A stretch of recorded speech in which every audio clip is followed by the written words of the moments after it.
Sally McKibbin. Welcome to the Flamingo Property Investing Podcast. Oh, thanks for having me, Jack. Am I a good person? Oh, look, I'm going to say yes. Come on, for the most part. That's different than what you said prior to us recording. I did not. Thanks for coming on. Thanks for making the trip. Thanks for sharing lunch with us. Oh, nice. Thanks. How good. The in-house chef. I felt spoiled. I know. We're very lucky. John's a great guy and he's a great cook. You've got a pretty interesting story, and I'm going to give context to why I think this is going to be an important podcast. Thank you. So you and I, we were sitting down. You're a client of ours, and now you're a good friend. Well, I thought we were friends until you said, and you said, Jack, you know what? And this is not verbatim, but it was similar to these words. You said, Jack, I think you should do more content and interview more women. You actually asked me first, I think, why don't you interview many women? And I was like, I actually don't have an answer for that. I'm sorry. And you should create more content around how independent women can better their financial future. Absolutely. And I was like, you know what? Fuck yeah, I should. Why don't I do that? And since that conversation, I have purposely gone out of my way to interview more women.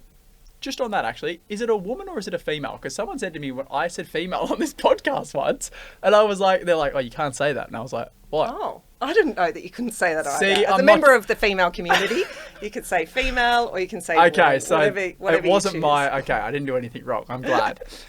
So yeah, I have. I've had some incredible guests. Emily Wallace last week. I've had Tash Invest. I had an incredible Newcastle businesswoman, and that's all thanks to you. And just a little investor. Brightening my horizons to me interviewing too many men. Yeah, well, you know, I think that you, like I said, the foundations of what your business does is smart to me. And I think there was an opportunity to show more women and interview more women who have also gone on a financial investing journey. And now I'm not a financial expert, by the way. I'm just somebody who's gone on the journey, but definitely not a financial expert. You know what else is funny?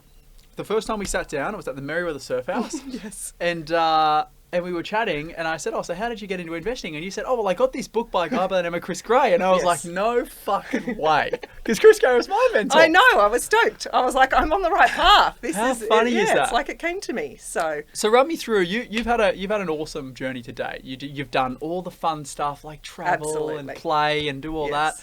And now you're crushing it in your career. Thank you. In the corporate world.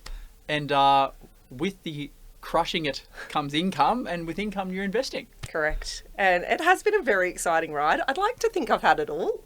I definitely wasn't an investor or a person who thought about money from a young age. Right. I worked to live. And I think I still do that now, but have been able to look at investing as well. I didn't go to uni. I went straight into the workforce from school. Why didn't you go to uni? I didn't know what I wanted to do. I think it's a huge decision to make as an 18-year-old person. And lots of people I know have gone to uni and then gone on and done a totally different job that wasn't even related to this study. And I had no idea what I wanted to do. So I got my first corporate job in an office. And from there, went traveling, went overseas for a year when I was 23 on my own.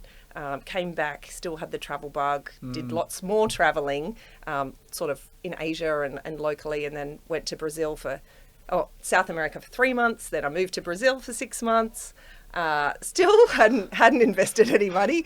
You're investing in experiences. I was, and I was living my life and having a great time. But some of my friends were buying properties at younger ages. Where did you grow up? I grew up in Penrith. Right, which is near where I grew up. Yeah, so I grew up in Penrith. In the Wilberforce. 2756. 2747. Close. So, I didn't come from a family that had a large amount of money or any financial savviness. And for context of people who are not Sydney-siders, Penrith, how many years ago, were you growing up there? 20 years ago? Oh, God, longer. Like 30? Come on.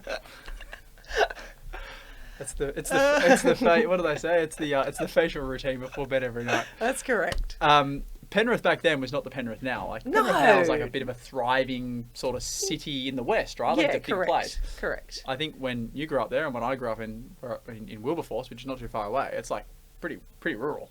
Yeah, and well, people ask me if I had kangaroos in my backyard. I swear to God, I would go to a club in the city, home nightclub, by the way. It was very fun back then. I've been there. What a place. It was definitely different back in the day. Was it still in the same building? Yeah. In Darling Harbour? Yeah, that There you huge go. building. 4 levels. And I remember people saying to me things like, "Do you have kangaroos in your backyard?" I'm like, "It's an hour away. It's not Burke, guys." Yeah. But yeah, it's very different to the, you know, all the big estates and things that are out there Yeah. now, and the amount of people that have moved out there. Very, very different. So yeah, it was high on life, definitely spending more money than I was earning, living the life, having a great time. Came back from Brazil, moved into Coogee with some girlfriends, and the same thing, just saved up to go travelling. So down the it was Coogee Bay always Hotel every that's right, the trifecta. It wasn't just Friday, Saturday, Sunday. Love that. And God, it was fun. money like ever on your mind? Like, was it like week to like essentially living week to week? You get paid, you go out and have fun, you put some away for you travel. Yeah, I think it was. It wasn't on my mind in the sense that I didn't have like. I got paid a fair amount. I could pay my bills, and I managed my money quite well. But there wasn't really money for investing or even thinking about that. I think for me as well, growing up where I did, and my parents not investing, and even in my age group, and it's very different now, people didn't talk about money, you know, like it's just started being very comfortable in my friendship circles for us to have those types of conversations. Now, you mean? Yeah, and that's sort of like the last 5 or 10 years, and, you know, talking about not only what you earn, but the things that you're learning and understanding, and, you know, collectively we learn so much more, and we've all done different things and been able to help each other in different ways. So it wasn't something that was spoken about. I didn't really care. I don't feel like I ever cared if I owned a house or whatever. I was happy in the moment. Interesting. And you're a free spirit. Yeah, I told you I'm a gypsy. Should have been a gypsy. But that's how I felt. And gosh, it wasn't even having a conversation with a broker gave me anxiety. Like the thought about it. Yeah, I thought that somebody would look at my finances and really judge my financial situation. So you had like a level of shame or something? Yep, a huge amount of shame. And Troy and I, like when we got together and started talking about should we buy a property. And you met him travelling, of course. I did meet him travelling, and he also still loves that. So he's a gypsy too. I think that's why we get along so well. But yeah, when we started talking about stuff like that, I was fearful to talk to an accountant. I was fearful to talk to. Like, what was scary about it? Like the judgment from them? I feel like I thought I would be judged by somebody else looking at my finances. Negatively. You thought that people would look at you and be like, why haven't you got this, or why haven't you got that? And so I just avoided it. And do you think that's a common thing amongst young women? I think it's... Or women in general? I think it might be common in lots of scenarios where money isn't talked about, and people don't come from families that have a lot. I think you go one way or the other, right? Like you either go, I'm going to go down this path and I'm going to set myself up for success, or you go, woo, all on black, and I'm kind of the all on black kind of person. And do you think if you talk about your own scenario, the reason you went all on black is because maybe there was like a belief around money that was never there? Oh gosh, there's definitely limiting beliefs for me. The more work I've sort of done on this type of stuff, and the more we talk about it, there were definitely limiting beliefs based on the life that I'd lived and not understanding money. And I now know there was absolutely nothing for me to worry about when talking to a professional person, because they don't care. That's right. And they've made lots of dumb mistakes. Yeah, and look, they're all people, right? Yeah. So I wish I'd done it sooner sometimes, but then other times I think, gosh, everything led me to this really amazing point where I'm in the position that I am now. Yeah. And so it's okay. But when I think about those types of things, it is ridiculous. Like, they're a professional person. They don't care how much money's in your bank account or how much you put on black, or if you had a $30,000 credit card debt one time. That's right. We've all been there. I got a personal loan to buy a boat that I couldn't afford to hang out with Chris Gray. Do you believe that? Oh, look, I'd want to hang out with him too. His book's excellent. I know. No, he's just fat and loves drinking beer and enjoys life. Oh, well, he can. He's a good man. I love him. When did it become like a serious thing for you? Like, you obviously met Troy. Did you do any investing before you met Troy, or was it like we're getting married now. We're going to settle down, so we should buy a house. No, there was no investing before that, and he's also not money literate, I would say, in the same way that I wasn't, right? Yeah, like right. we hadn't, neither of us had ever spoken to anybody about our finances. He didn't have any investments. And, you know, we could have gone on living in Coogee in this cool apartment that we loved, and I'd lived in for 11 years, forever. So you were the best tenant ever. 11 years, wow. Yeah, I was the best tenant ever. I really was. I will say that. 11 years is a long time. We really looked after For that anyone shabby who old thinks place. there's a rental crisis out there and you get kicked out, Sally is living proof that you can be in the same property for a long time. Oh, well, they were good to me too. Obviously, yeah, But great. yeah, we were very good to them. And so I didn't live there. Like I said, I moved in with my girlfriends and had this sort of revolving door of other flatmates. And then Troy moved in, and then we got married, and we still had a flatmate. And then she moved out, and we stayed in that place because the rent was still really decent in Coogee for a huge apartment. And then my job became 100% remote through COVID. And I just thought to myself, I need a backyard. You work for a small local recruiting company? I work for the number one job site globally. Indeed I do.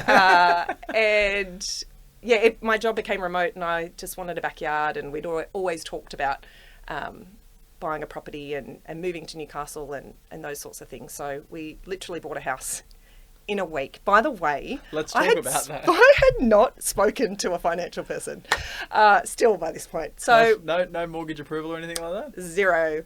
You know, I'm kind of like more of a winger, if you haven't noticed. Oh, yeah. It's just all about winging it. So you make it work. Totally. So we went, Troy and I were talking about, you know, we'd been looking at apartments in Sydney or properties in the Newcastle. As an owner-occupied? Yeah. Newcastle area, and you get a little bit of a disparity between what you get for your money in the two places, right? Correct. And we'd gone from this 3-bedroom, 2-bathroom, stone's throw from the beach in Coogee. Yeah. And everything that we were looking at was a shoebox in Sydney. And because my what job you were was renting for, Yeah. that was probably worth a few million bucks, and then what you were buying for was going to be a different price point. Very different. So we went up to Warners Bay area, Spears Point, and looked at 7 different properties. Liked one, and still had no finance, hadn't spoken to a mortgage broker, had the mortgage broker booked in for Monday. So you had them booked in? Yeah, because we were like, you know what, we're going to do something. Like, We've been talking about this for a long time. We're going to do go something. shopping before we spoke. Yeah, you know. Anyway, everyone was telling me how long it would Can you buy a house take. on a credit card? Is that possible? I'm sure you can put the deposit. For sure. But yeah, everyone was telling me how long it would take Yeah. to find a property, to find the house, whatever. So we just went up and had a look, and spoke to the broker on the Monday night. And can I just tell you, it was the least scariest thing I've ever done. So I had so much anxiety, shame, fear, whatever it was around this call with this financial expert. And I realised I was in a better position than I thought. I could borrow more, way more than I thought. We didn't because, you know, the interest rates were quite low, and because we like this fly by the seat of our pants kind of lifestyle of being able to go on holidays and buy nice things and drink nice wine and go out for dinners, we were like, okay, well, what's comfortable? And bought a house the next Saturday. Was it one of the ones that you looked at on the first? Yeah, it was. There you go. Yeah, so I spoke to him, still didn't have approval, put an offer in. Isn't it so fascinating that some people can go out there in the marketplace and literally look every weekend for like 2 years? Yep. We speak to these kinds of people all the time. Yeah. You went out there. I just like to make decisions. Yeah, and it's less about the market and more about the individual. That's totally. like the That key. is true. That is true. If you're super fussy and nothing's ever right, and like, you know, oh, that's overpriced, I don't want to pay that for it. Well, Troy didn't want to pay for this place, but we got the broker to do a desktop valuation, and it came back in the range that they were asking. Yeah. And look, this was just before the COVID crazy happened. So we were also really fortunate there that, you know, if a house was advertised between 800,000 and 830, you got it in between that price. Yeah. It wasn't, you know, I feel like 6 months later, places were going for 200 above whatever they were saying For sure. in the range. So we're really fortunate, and just Snapped made it a up. decision and bought our owner occupier. And that owner-occupier property was not looked at through the investment lens, right? You just bought Absolutely it because you loved not. the house. Yeah, we loved it. Big enough, huge backyard, had an office for me, so that I didn't feel like I was, in a tiny place in an apartment and things like that. And we weren't thinking about investing, but then all of a sudden I was. Why? Because I just got to the point where, again, I was thinking, you need to do more things with your money.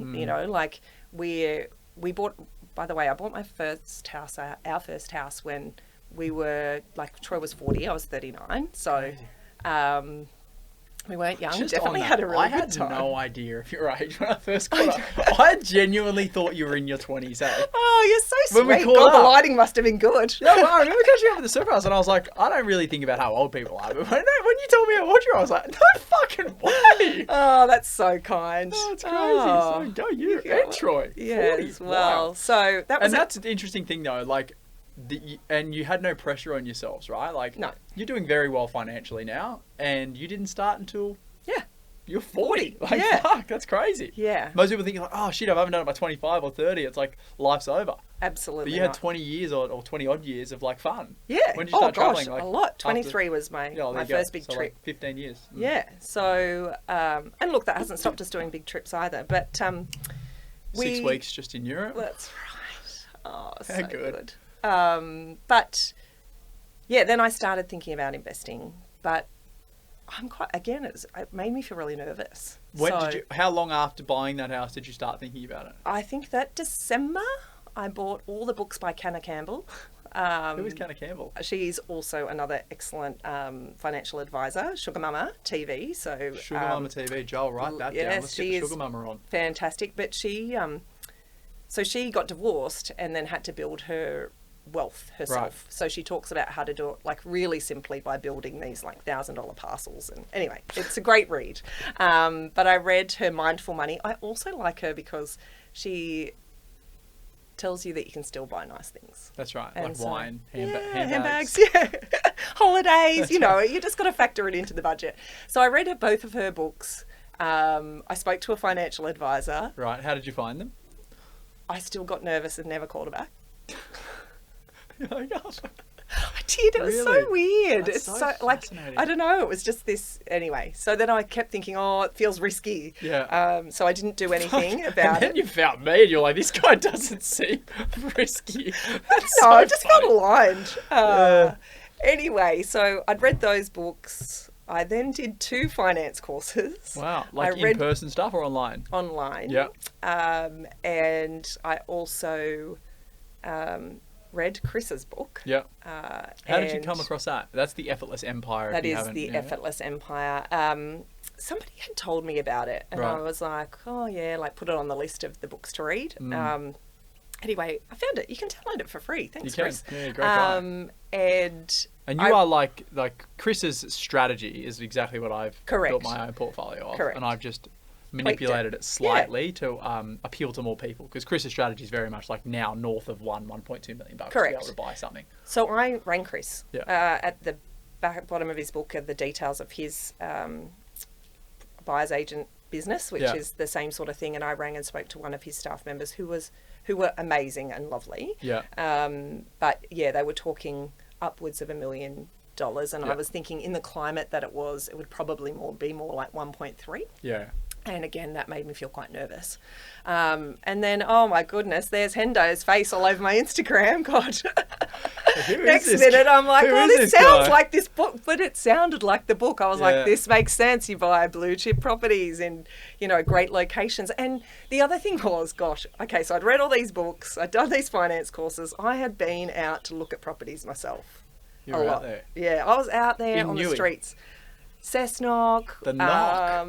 Yeah, because I had this thing in my mind that, well, this was before I read Chris's book, that this was going to be the next big place. Oh, the upper cover. Yeah. Because that. And anyway, I went out, and I was thinking, God, this is so time-consuming and annoying. Like, who has time And to then you're like, prioritise? Who has time to drive to Cessnock? Well, no, but who has time to prioritise going and looking at properties? Yeah. So I think that again, once I read Chris's book and then he was talking about having a buyer's agent like is having an accountant or like having somebody do your tax, like you have an expert looking at those sorts of things for you because they have the time and the resources. I was like, gosh, that's money well spent to me.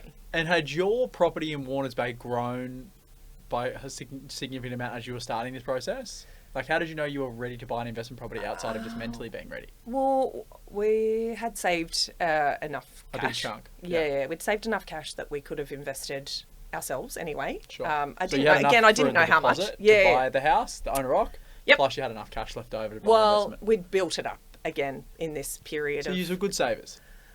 Yeah, well, yes. That's good. Yeah. We'd built up. Good spenders, but also very good savers. It's balance. That's it's called right. Balance, right? What does Conor McGregor say? I have an unhealthy obsession with spending money, but I have an unhealthier obsession with making money. So as long as that obsession with making money... I think that's what happens here. Yeah, that's right. So we had saved enough that we had cash, and then we spoke to the broker, again, around sort of how much we could spend and their thoughts. And then, yes, we were fortunate that Warners Bay had actually grown by like nearly 50%. Crazy. Yeah. So...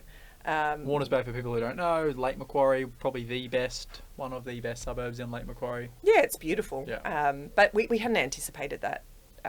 So we then were able to use the equity when we looked at and you buying didn't need to use your cash? No, we did not. There you go. Yeah. Then you met me and I was like, hey, use that cash, clear that occupied debt, use equity, debt recycle. Yes. And then we went out there, we bought a property, it was great. No, actually, that was very stressful. Can I just talk about how stressful? No. You weren't stressful. What do we pay for your property? $850,000. When did we buy it? Just over 12 months ago. What did I say the value would come back at? About $1 million? Yes, you did. 977. Look. Woo! Just come back. Yeah, that's great. There you go. 127,000. Yeah. So the process with you wasn't stressful. Like I want to re-preface that because it's all right. Joel edited it out anyway. No. I know because I want people to know the real deal. Kidding. That wasn't stressful. Joel would have edited that to say, "Yes, the process was the best process ever." The process was the best process. So we saw your face everywhere we turned. We watched some of your videos. The retargeting's next level. It was insane. But this was a while ago. And then we had a first call with Nick. Yep. Who was lovely. And I remember Nick said when he got off the call with you, because we're obviously in the office, and he goes, this lady just goes, that Hendo bloke, what's he like? And I was like, that Hendo bloke. How funny.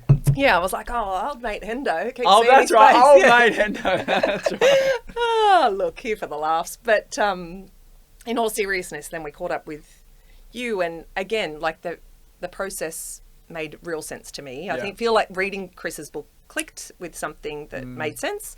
And then your methodology is the same, but the price point was something we were more comfortable with for the first time investing.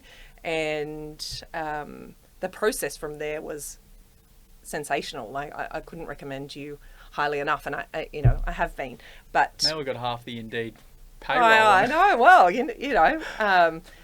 But don't worry, I said, they're stacking up. They're stacking up. Getting experts to do the doing. I was going out there, wasting my weekends, which are prime for Troy and I because he works a lot of weekends. So for me, it didn't feel like a pleasure. It was annoying, and it wasn't somewhere that I was going to live. And you gave us lots of options, and we had people in interstate, and we had the great WhatsApp group, and it moved so quickly.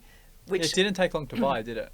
I think 8 weeks, which was a joy to Troy, because if anyone has filled out the forms for the bank, my husband hates them in particular. I'm not a fan. It is very annoying. There's always a pay slip missing and they're chasing you up for something. So I think I even said to you, we need to get this done. So we have to do it so it doesn't expire. I remember that. And I think we'd already had it done before we'd started talking and, got all things into place. So we had a short timeline and we made some offers on places that didn't happen because they wanted more. And what I loved about Sam was he wasn't trying to push that on us, and he was very much like, we can find a better asset for that price. He's an excellent man. But then it all happened so speedy, and next minute I'm buying a house. And you hadn't seen it? I had not seen it. But I was like, that's what investors do. So, you know, I was going with this like whole... new persona on, right? Yeah, but the anxiety of Sally and finance... What's your investor like... What's your investor name? Oh, I don't know. I need one. I think I you need a persona. Yes, mini slumlord. You need to get me that hat. Definitely should put the slumlord hat on you. Mini slumlord. That's what I want. But yeah, that was really stressful. Like if I think about the anxiety that I felt in that moment, because we put the deposit with no cooling off period. I hadn't seen the house. Yep. I was like, what if we don't get the loan? Like, what if this happens? What if that happens? Anyway, I also said to Troy, oh my God, I'm stressing out and this is what I need you to say to me. And he was excellent. And he Did he have a bottle of red? Was he like, no. Let's talk. No, he just gave me a hug and said, it doesn't matter. We can always sell it if it doesn't work out. That's the literal reality, right? Yeah. It's like, if it doesn't work, what's the worst case scenario? We sell the property. Totally. So I was like, you're right. Like, this isn't that scary. But, yeah, it does feel scary, and it does feel risky, and I think that's why women in particular, and I was talking to you about this, are often quite considered and take a long time to make a move. To make their decision. Yes. And it's very funny, even, you know, single women or women in a relationship, often they're the decision makers in the relationship as well, Correct. right? Because you'll speak with the man, and this happened the other day, right? We spoke with a guy, he's like, yep, I'm in, sign the agreement. Hadn't consulted the wife, and when he consulted the wife, they pulled the pin because he had made the decision without her, and which, you know, it is what it is, and it was very, very interesting. I was like, there you go. So who wears the pants?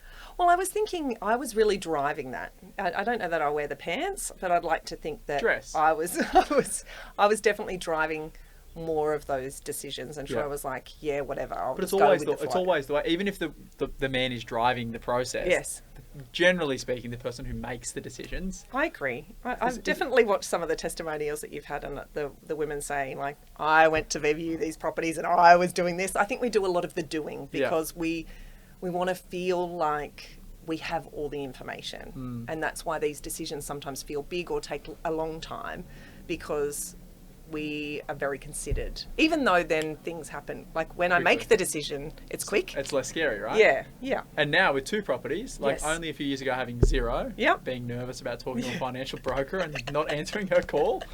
Unfortunate for that lady, she missed out on some great deals. How do you feel about it now? Oh, I think if you had to buy another property tomorrow, would you be as nervous as your last one, or do you think you're more comfortable now because you've seen the outcome of, you know, actually making the right decisions?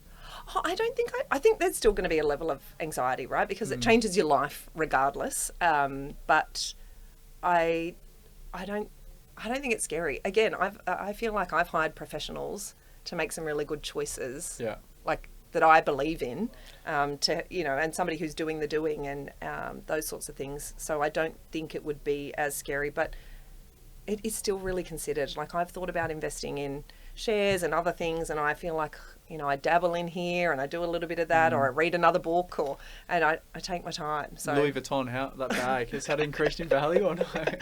Not that one. That's a fresh Paris purchase. Jeez. Oh, right. Just on that, I actually went down the what is that street called where all the brands Champs-Élysées. are? Ridiculous. It is so beautiful there. It with is all like beautiful. the little covers over the windows and stuff like that. Yeah. I had that idea for here, but no good. They didn't let me do it.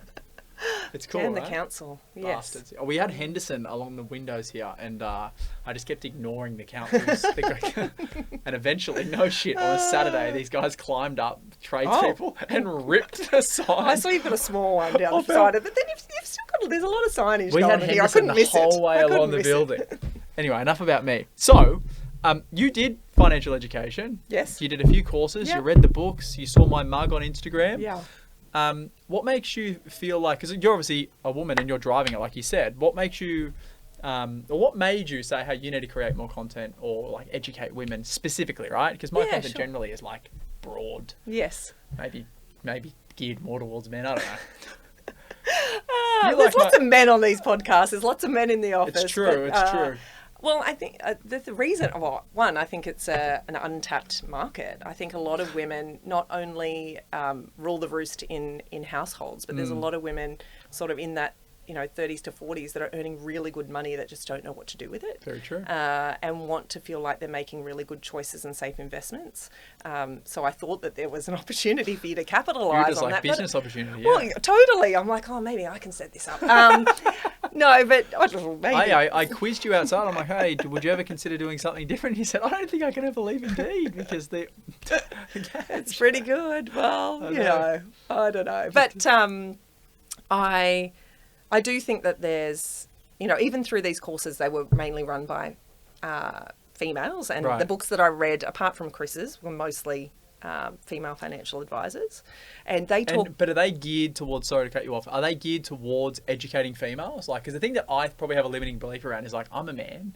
Yes. And generally, men resonate with men, and women resonate with women. So how does a man like me attract women? Not in a literal sense, but from a business.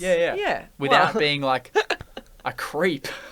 I got a lot of advice. I don't think we've got enough time. Like the shitholes video? No, I love the shithole. That makes me laugh. But I think is a way. I think it's different types of education and talking to them in a different way, right? Mm-hmm. Like it does need to be a softer approach. In a lot of instances, they don't want people to be aggressive or full on or... sometimes I have way too much energy. I think I'm yelling. No, it's not that you've got too much energy. I just think, like you said, people are like attracts like. So having more female people speaking, whether that be from a business perspective or a financial investing perspective, just lets them understand that it's not just for a certain person. But yes, the courses I did were more geared around females because. I don't know, again, that's just what's ended up on my Instagram or the things that I'm following.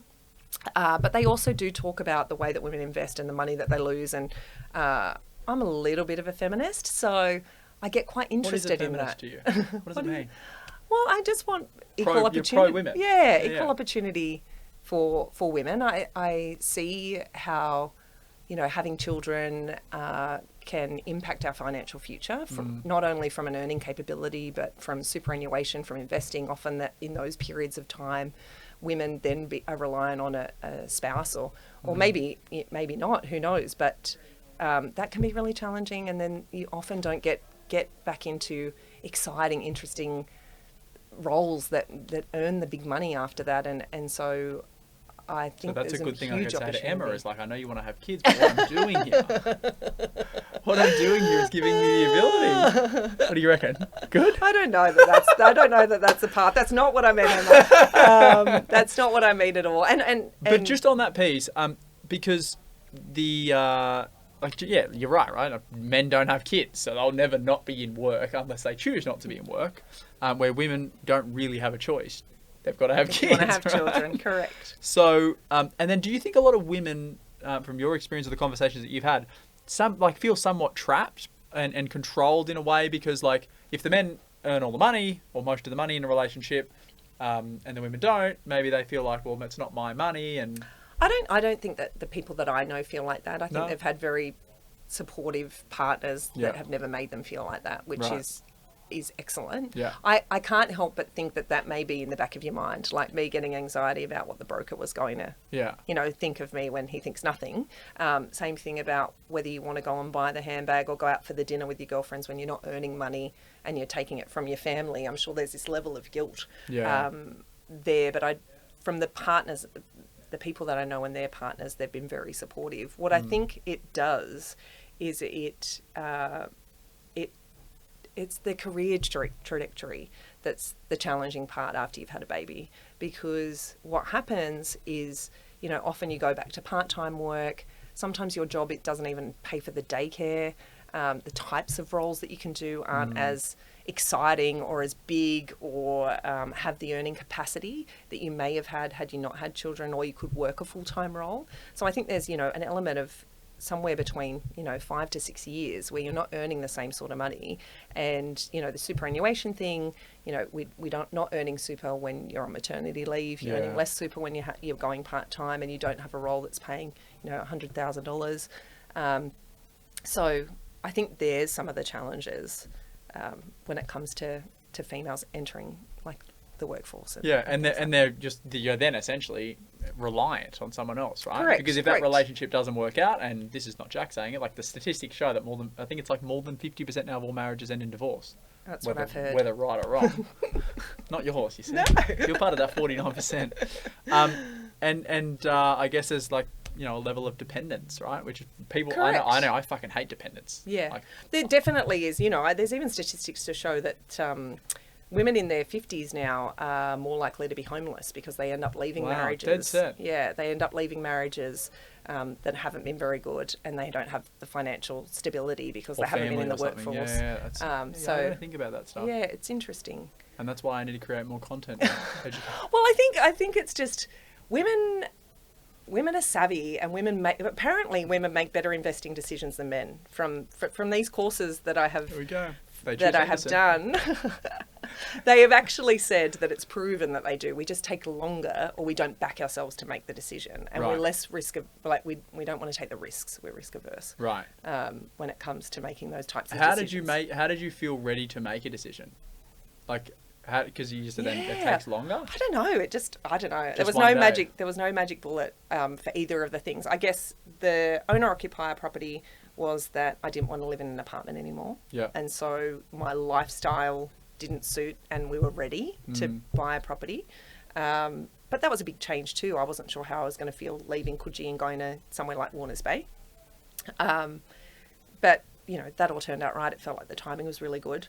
And then with this one, I was like, we've got enough money. Then we had the equity. I was like, God, if we're not doing something, everything I was reading was saying money in the bank is just, it's not making you any money with the compounding interest and all of those types of things. I was like, we're being ridiculous if we don't do something. And it just made sense. And like I said, your team made it really easy. And were you thinking about like retirement and things like that?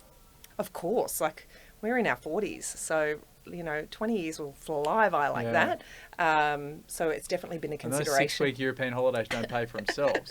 That is correct. But yeah, we were thinking about retirement. The more I think about retirement, though, I don't know that you ever really want to retire because, it's funny, it's like a fallacy. It's yeah, not real. well, the other thing is that most people I know that have retired aren't usually very happy. Die. Yeah. I'm not kidding. So like, you need some sort of part-time gig. Work, and then they retire, and they're like, oh, fuck, he died. Yeah. Or she died. Well, so we have been thinking about that too, just setting ourselves up so that there's no pressure. If we either want to reduce our days in working, you know, I've also watched my family, you know, not have a family home when they're in their 60s and living off a pension that's not a lot of money, and I don't want to be like that. So there's definitely been. Do you reckon that's something else that drove you to? Definitely, as I've got older. I don't think it would be, you know, I wasn't thinking about it when I was... When you're young. 28 and, you know, travelling all over South America, or even 23, you know, you're not thinking about that then. And would I go back and change anything? Maybe I'd invest in Apple or something like that. But, you know, I don't think so. You know, I don't think so. But you're not too early to start, and it's not too late either. It's true. It's true, but if you don't start, that's the outcome, right? Correct. Like, I guess you've seen that like firsthand. It's like if we don't do anything, that's a guarantee. Absolutely. If we do something, that's maybe less of a guarantee. You know, 'cause if you make the right decisions. Correct. And the thing is that, you know, the more I was reading, the more I was understanding that your house is not an asset, and that you're always going to need somewhere to live, and there's always going to be this looming, you know, 30-year mortgage or whatever the case may be. And so how do we set ourselves up to have an income or cash when we either want to retire or reduce those days. And most people, when they do retire on their family. Correct. Like, and then it's not a home anymore because you've got to sell it. Most people won't sell it. It's like, oh, I've got the memories here, the kids, you know, when the grandkids come home. Well, they want to downsize, but they want to go to sexier areas that end up, like, it doesn't matter whether you're downsizing, you're spending a similar amount of money. That's so right. This was the other thing for us. It was like, you know, will we want to move somewhere else or live in a different place, and will this give us the opportunity to do that, but also have an income and things like that? So, well, my parents did the downsize. They sold out of the 3 acres, the family home, and then they moved to Foster, built their own new home, and they love it up there. But what they've realised now is they've gone to a place which was more affordable, Foster, because they couldn't afford to live by the water in Sydney or whatever, or Newcastle, as that, because it's just expensive. And then they've realised that Foster's so far from myself and my brother and the grandkids. And then you're like, well, then we've got to keep travelling back and forth. You see everyone less. So now they're thinking about selling that house and moving closer. Right. Yeah. So that's the other side of it, right? Yes. What else? What are some closing words, Sally McKibbin? It's been an insightful discussion. Closing words. I guess my closing words are back yourself, because you are going to make smart decisions and like if you were talking to another Sally McKibbin right now who was like the nervous. I'd say don't be nervous. I would say don't like. I actually also think you really need to work on those money stories of yourself. There is a lot of psychology around. And I'm learning more about that with different mentors and things that I've gone through around our limiting beliefs based on the things that we're taught from our families or we see. So I would say don't be afraid to have the conversation with the professional because they're not judging you. They're there to help. And we're not scammers either. No, you're not scammers. I promise. And all of the conversations, whether that's with the mortgage broker, the, financial advisor in the first instance to understand your money, read books, get yourself feeling confident because as soon as you do, it's really easy to make the decision. For sure. Right. And you're never too old to start. You're never too old to start or too young. But you know what? Live a little. I don't want people to start too young. I feel like you need to go and have those trips and have the life experience. True. And potentially meet your future husband. Correct. As you did. Yes. So I wouldn't take any of that back. And, it feels like it was exactly how it was meant to be. And we're in a position now to hopefully do some further investing. How much more secure do you feel, if any, than you did, let's say, like, when did you buy Warners Bay? Was it 3-4 years ago? 2020. 2020? Yeah. So, like, say, now versus, say, 6 years ago, 2 years prior to buying. I don't know that security was ever a thing for me, personally. But what I do think now is that I've educated myself, I've made some really good choices, and I feel really comfortable about our future. Okay. So you didn't feel uncomfortable before, you just feel more comfortable now. No, I didn't. I loved my life and it's interesting because I didn't feel like I needed a house to feel safe, right? I was renting for a really long time and I even think the rent vesting thing is an actual thing, right? So it's the best. I don't know that you need your own occupier, but it is very nice to have your own home. Yeah. And that feels lovely and be able to entertain and do all the things that you want to do. Put up a new front fence, electric gate. That's right. Beep. I can't wait. Thank you so much for coming on. Thanks for having me. You're natural at this. Oh, look, I'll be back. You Next will property. 100%. Next property. And we got a valuation of 27,000 more than what we paid. There we go. That's a good investment. That is a good investment in 1 year. In 1 year. How's that? And your Warners Bay one as well, which has done lots. 400. There we go. Yeah. Half a bar in a few years. Look at me. Look at me go. Look at a good investor. Come on, women, you can do it. That's right. Thank you so much. This is general advice and does not take into consideration your objectives, situation, or needs. You should consider if this advice is suitable to you or your circumstances, and please read any applicable PDS beforehand. This is a Henderson podcast production.